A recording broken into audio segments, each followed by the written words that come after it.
குரு பயிற்சி விழாவில் குருவின் மகத்துவம் எத்தகையது, யாருக்கெல்லாம் மகத்தான பலன்கள் கிடைக்கும் என்று எல்லோருக்குமே எதிர்பார்ப்பு உண்டு.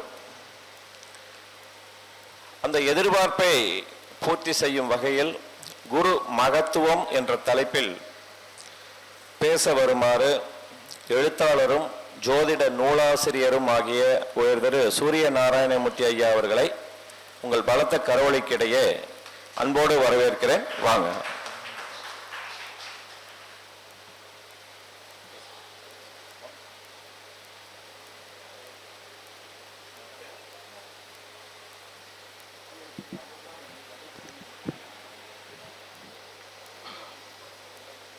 அனைவருக்கும் எனது அன்பான வணக்கம். தமிழ் சிந்தனை பேரவை சார்பாக இந்த குரு பயிற்சி சீரும் சிறப்புமாக நடத்தி கொண்டிருக்கும் ஐயா ராகு வாழ்க ரமேஷ் ஐயா அவர்களுக்கு என் முதல் கண் வணக்கத்தை நான் தெரிவித்துக் கொள்கிறேன். அவர்களுக்கு நன்கொடை அளித்து இந்த விழாவை மேலும் மேலும் சிறப்புற செய்த கொடை வள்ளல்களுக்கும் எனது நன்றியை தெரிவித்துக் கொள்கிறேன். நான் இந்த குரு பயிற்சி விழாவுக்கு குருவின் மகத்துவம் என்ன என்பதை நான் உங்களுக்கு நோட்ஸாக சில விஷயங்கள் நான் உங்களுக்கு சொல்ல ஆசைப்படுகிறேன். பொதுவாக மகத்துவம் என்பது அது குருவுடைய சொல். ஏனென்றால் மகத்துவம் என்பது ஒருவருடைய மகத்துவம் நாம் தெரிந்திருந்தால்தான் அவருக்குரிய மரியாதை, அவருக்குரிய வணக்கத்தை நாம் செலுத்துகிறோம். ஏனென்றால் அவர் மதிக்கத்தக்க கூடிய அளவில் இந்த சமூகத்தில் வாழக்கூடியவர் என்பதால் குரு அவருக்கு அந்த பலனை செய்கிறது. குரு பார்க்க கோடி நன்மை என்பார்கள். கோடி நன்மை என்பது என்ன? கோடிக்கணக்காக நமக்கு பணம் குமிஞ்சிருமா, இல்லை கோடிக்கணக்காக புண்ணியம் சேர்ந்துருமா? எதுவும் கிடையாது. கோடி நன்மை என்பது நீங்கள் எதை செய்கிறீர்களோ அது உங்களுக்கு சுபமாக நன்மை தரக்கூடிய செயலாக அமையக்கூடியதுதான் அந்த கோடி நன்மை. அது குரு பார்க்கும்போது தான் அந்த நல்லது என்கிற ஒரு விஷயம் உங்கள் மனதில் வரும், உங்கள் எண்ணத்திற்கும் வரும். அந்த நல்லது செய்வதற்கு உண்டான அந்த காலகட்டத்தை தான் குரு கோடி பார்க்க, குரு பார்க்க அந்த கோடி நன்மை என்று சொல்வார்கள். இன்னொன்று, நீங்கள் வீட்டில் எதை பேசினாலும் உங்களுக்கு ஒரு மதிப்பு மரியாதை இருக்காது. ஆனால் சமூகத்தில் நீங்கள் பேசும்போது உங்களுக்கு ஒரு மதிப்பு கொடுப்பார்கள். வாங்கண்ணே வணக்கண்ணேன்னு சொல்கிறது கூட குரு கொடுக்கக்கூடிய அந்த மதிப்பு தான். ஆனால் வீட்டிற்கு அந்த மதிப்பு இருக்காது. ஏன்னா உங்களை ரெகுலராக பார்த்துக்கிட்டே இருப்பாங்க, டெய்லி நீங்கள் என்னென்ன பண்ணுறீங்கன்னு தெரியும் அவங்களுக்கு. ஆனால் வெளி சமூகத்திற்கு உங்களுடைய சக்தி என்ன, உங்களுடைய அறிவு என்ன, உங்களுடைய ஆற்றல் என்ன என்பதை பிறருக்கு தெரியும் போது அந்த மதிப்பு தானாக உங்களுக்கு சேரும். இது குரு தரக்கூடிய அங்கீகாரம். இந்த குரு உங்களுடைய ஜாதகத்தில் எந்த அளவுக்கு அவருடைய பலன் இருக்கிறதோ அதுக்கு தகுந்தாற்போல் உங்களுக்கு பலன் செய்வார். சில பேர் முகத்தை பார்த்தாவே அருள் நிறைந்திருக்கும். அந்த மூஞ்சை பார்த்தாவே கையெடுத்து கும்பணும்னு தோணும். அவர் வாயிலிருந்து 2 வார்த்தை நம்ம வந்துடாதா, நமக்கு ஒரு நல்லது சொல்ல மாட்டாரா அப்படின்னு நம்ம நினைக்க தோணுது. பார்த்தீங்களா, அவருக்கு அந்த குரு இருக்கிறார், நிறைஞ்சு இருக்கிறார். மூஞ்சை பார்த்தாவே கையெடுத்து கும்பணும். ஐயா மகாலட்சுமி மாதிரி இருக்குமா இந்த அம்மா மூஞ்சி, அவர் பேர் எவ்வளோ மூஞ்சில் அந்த அருள் ஜேஜஸ் சொல்லுவாங்களே, அது யார் கொடுக்குறா? குரு தான் கொடுப்பார். குரு இல்லைன்னா முகம் சனீஸ்வரம் மாதிரி சோர்வடைஞ்சு போயிடுவாங்க. குரு மட்டும்தான் எந்த நேரம் ஒருத்தருக்கு முகத்தில் அருள் கொடுத்து கொண்டே இருப்பார். அந்த மூஞ்சி எப்போ பார்த்தாலும் சகிக்க முடியாமல் பார்த்துக்கிட்டே இருக்கலாம் தோணக்கூடிய ஒரே முகம் தரக்கூடிய சக்தி குருவுக்கு மட்டும்தான் இருக்கு. இன்னொன்று, குலதெய்வம். நாம் குலதெய்வத்துக்கு என்னதான் விழுந்து கும்பிட்டாலும், சாமி கிட்ட என்னதான் அழுது புரண்டாலும், சாமி மாதிரி வேஷமே போட்டுக்கிட்டாலும், நம்ம ஜாதகத்தில் குரு பலன் இருந்தாதான் சாமியுடைய அருளே நமக்கு கிடைக்கும். இல்லையா, நீங்கள் என்ன கும்பிட்டாலும் என்ன பண்ணாலும் சாமி அருள் உங்ககிட்ட இருக்காது. என்னங்க, 20 வருஷமாக கஷ்டப்பட்டுக்கிட்டே இருக்கிறேன், 15 வருஷமாக கஷ்டப்பட்டுக்கிட்டு இருக்கிறேன், கடன் தீர மாட்டேங்குது, மனக்குறையும் தீர மாட்டேங்குது, எதுவுமே ஒரு மாற்றம் கூட இல்லைங்க அப்படின்னு சொல்கிறதுக்கு காரணம் குரு நம்ம ஜாதகத்தில் வலுவாக இல்லை. அதுக்கப்புறம் பார்த்தீங்கன்னா தொடர்ந்து ஒரு 3 தலைமுறையாகவே ஒரு கஷ்டப்பட்டுக்கிட்டே தான் இருப்பாங்க. அப்பன் கஷ்டப்படுவான், மகனும் கஷ்டப்படுவான், பேரனும் கஷ்டப்படுவான். இது என்ன, இந்த 7 தலைமுறையாக கஷ்டப்பட்டு தான் பட்டாங்க. என்ன அவங்க அந்த குடும்பம் என்ன சுகம் கண்டுச்சு அப்படின்னு நம்ம பார்க்கும்போதுன்னா, அந்த தலைமுறையாக குரு சாபம் வாங்கியிருப்பாங்க. குரு சாபம் வாங்கி இருந்தாதான் அந்த குடும்பம் தலைமுறையாக கஷ்டப்பட்டுக்கிட்டே இருப்பாங்க. அதை நிவர்த்தி பண்ணுறதுக்கு அது ஏதோ ஒரு வழி இருக்கட்டும். சரி, இது விட்டோம்னா அடுத்தது, இது நீங்கள் நோட்ஸாக வச்சுக்குங்க. அதுக்கு அடுத்தது பாராட்டுகள், அரசு விருதுகள், இதெல்லாம் உங்களுக்கு கிடைக்கணும்னா உங்களுக்கு ஜாதகத்தில் குரு வலுவாக இருக்கணும், குரு பலன் நடக்கணும். உங்களுக்கு தேசிய விருது கொடுத்தாலும் சரி, பத்மஸ்ரீ விருது கிடைச்சாலும் சரி, இல்லை ஒரு சாதாரண ஒரு இடத்துல ஒரு பாராட்டு விழா நடக்குது, ஏன் இந்த இடத்துல நான் உட்காந்து பேசுகிறதுக்கே குரு தான் காரணம், வேற என்ன இருக்க முடியும் சொல்லுங்க பார்ப்போம். குரு இருந்தால் தான் ஒருத்தருக்கு ஒரு அங்கீகாரம் கொடுத்து ஒரு இடத்துல உட்கார வச்சு மரியாதை கொடுத்து அவங்க சொல்ல 4 பேர் கேட்க முடியும். குரு அருள் இல்லைன்னா அது நடக்காது. இந்த அரசு விழாக்கள் ஒருத்தருடைய பாராட்டுகள் வரணும்னா அவங்களுக்கு குரு நல்லா இருக்கும். சரி, ஒரு ஜாதகம் இந்த ஜாதகம் உண்மையாலுமே வேலை செய்யலையா அப்படிங்கிறது 2 துறையில் நம்ம பார்த்துடலாம். ஒன்று சினிமா துறை, இன்னொன்று அரசியல். சினிமா துறையில் பார்த்தீங்கன்னா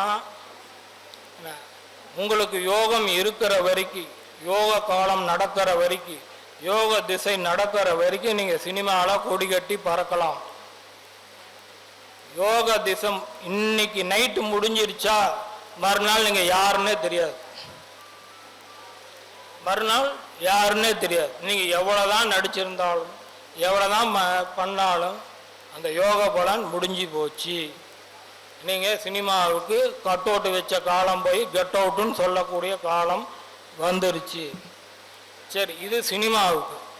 அரசியலுக்கு, அரசியல் நான் சாதாரண விஷயங்களா, எவ்வளோ பெரிய அரசியல் அது, கொஞ்சம் சும்மா சொல்ல முடியாது.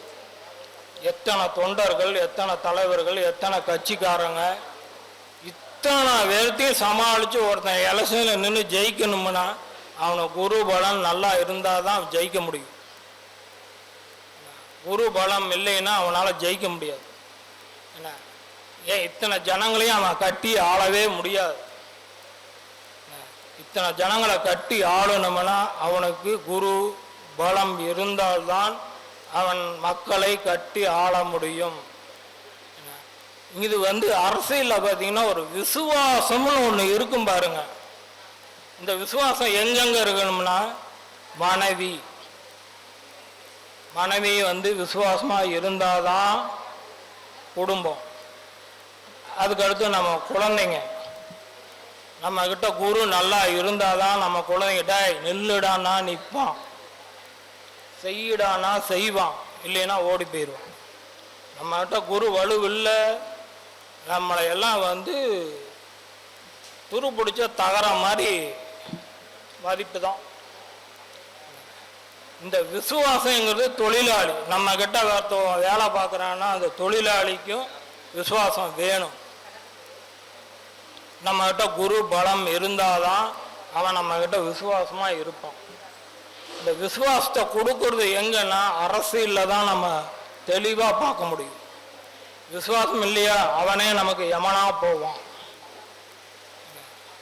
கடந்த காலம் நீங்கள் அரசியல் வாழ்க்கையெல்லாம் பார்த்தீங்கன்னா எவனுக்கு எவன் எதிரியானா, எவனுக்கு எவன் போனான் அப்படியெல்லாம் பார்த்தீங்கன்னா அவனுக்கு குரு அவ்வளோதான். குரு முடிஞ்சு போச்சுன்னா அரசியலுக்கும் வாழ்க்கையும் முடிஞ்சு போயிடும்.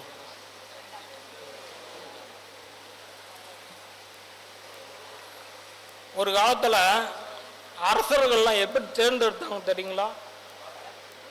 யானை கையில் ஒரு மாலையை கொடுத்துருவாங்க, பொதுமக்களை எல்லாத்தையும் வர வச்சிருவாங்க. இந்த யானை போய் யார் கழுத்தில் மாலை போடுதோ அவன் அரசனாவான்.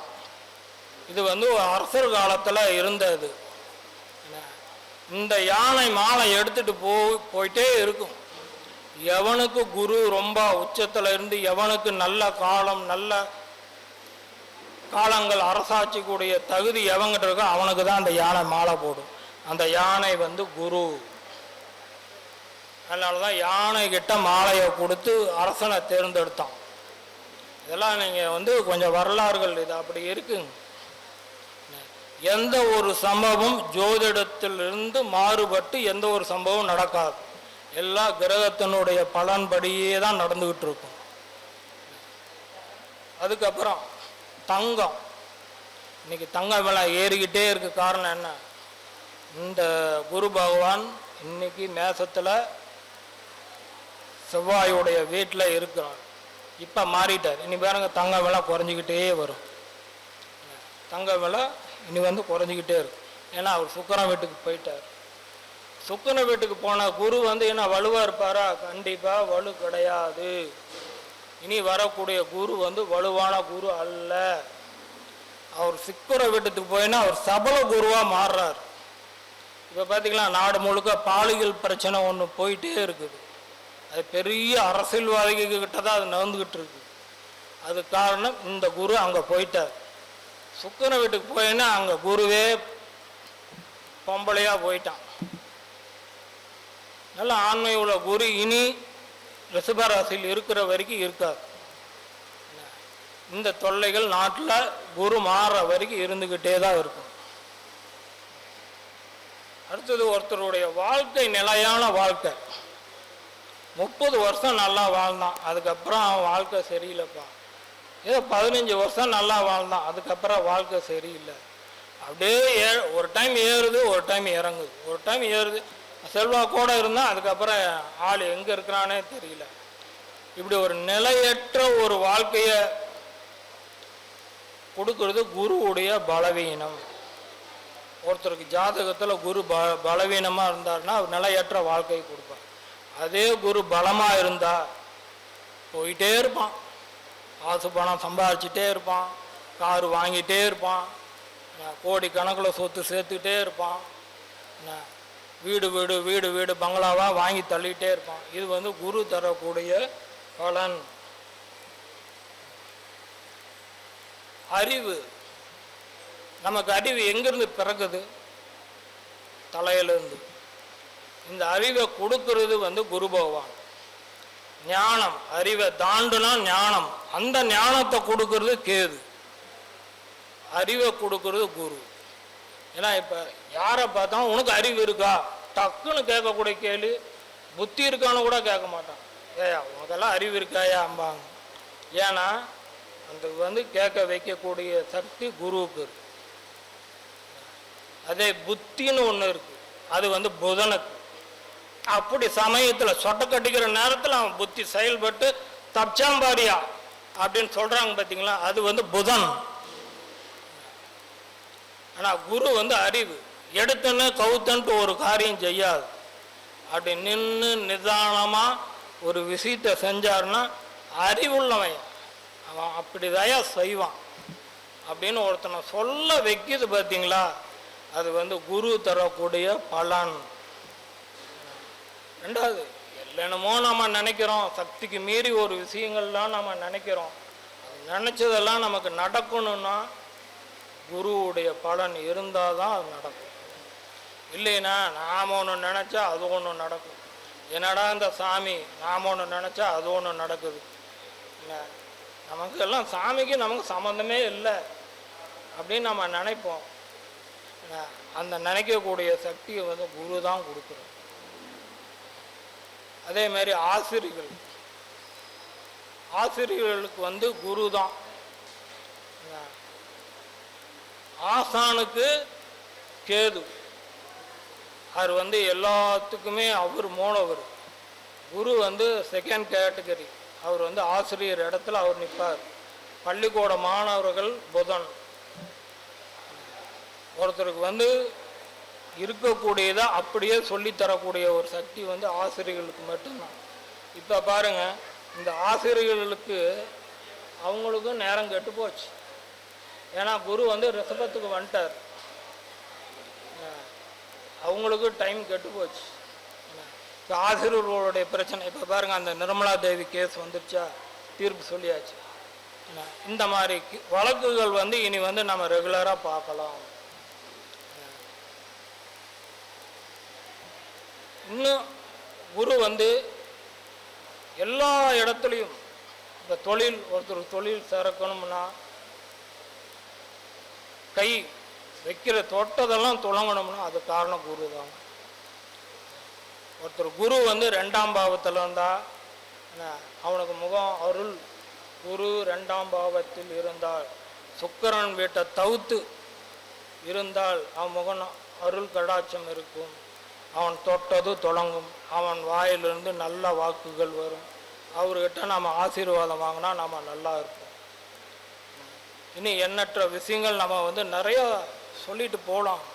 எல்லாம் வந்து கணக்கே கிடையாது. எல்லா இடத்துலையும் குரு இருக்கிறார். நம்ம எல்லா இடத்துலையும் கிரகங்கள் இருக்குது. எல்லா இடத்துலையும் கிரக ஆட்சி இருக்குது. நம்ம கண்ணுக்கு தெரியாது. என்னமோ நம்ம வாழ்க்கை நடக்குது, நம்ம வாழ்க்கை போகுது, நம்மளுடைய இன்னைக்கு பொழுது விடியுது, பொழுது சாயுது, அவ்வளோதான் நம்ம கண்ணுக்கு தெரியும். ஆனால் ஒவ்வொரு இயக்கமும் ஜோதிடத்தின் அடிப்படையில் தான் நடக்கிறது. ஜோதிடமற்ற கிரகமற்ற எந்த ஒரு செயலும் நடப்பது இல்லை. இதை நீங்கள் வந்து நல்லா தெளிவாக தெரிஞ்சுக்குங்க. மற்றொரு வாய்ப்புகள் கிடைக்கும்போது நான் நிறையா பேசினேன். எனக்கு அப்புறம் நிறைய பேர் பேச வேண்டியவங்க இருக்கிறாங்க. எனக்கு கொடுத்த இந்த வாய்ப்பை நல்ல முறையில் நான் பயன்படுத்திட்டேன். ரொம்ப நன்றி. ஐயாவுக்கு வாழ்த்துக்களை நான் தெரிவிச்சுக்கிறேன். ரொம்ப சந்தோஷம்.